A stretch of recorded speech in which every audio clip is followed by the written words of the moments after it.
Et merci de nous honorer de venir dans les locaux du JICV. Alors, je ne vais pas refaire mon histoire, mais je connais très bien le JICV parce que j'en ai été le président pendant 8 ans.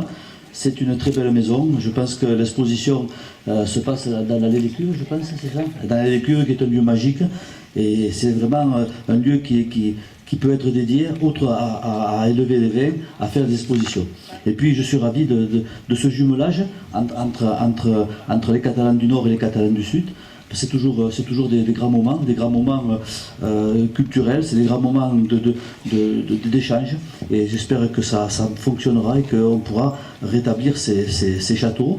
La tour de Kéroch, que je connais un peu, parce que quand j'étais plus jeune, on y montait avec mon cousin à pied d'ailleurs, et c'est un très joli endroit, une très très belle vue. Hein.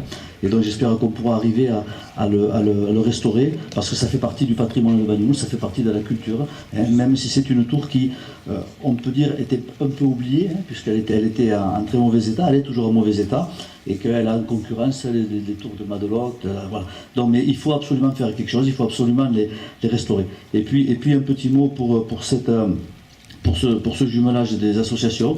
Moi j'y suis très favorable, on y travaillera beaucoup pour que ça continue. Il y avait une association dans le temps qui s'appelait Cap de Creu ou Cap Saint-Vicence, qui réunissait les 4 communes côté français on va dire, et les 4 communes de la Catalogne Sud. Et bon, ça fonctionnait très bien, c'était des échanges qui étaient toujours très amicaux, et on était toujours très bien reçus. Alors j'espère qu'on sera à la hauteur des réceptions qu'on a eues en Catalogne Sud, parce qu'on a été tout le temps très bien reçus. Voilà.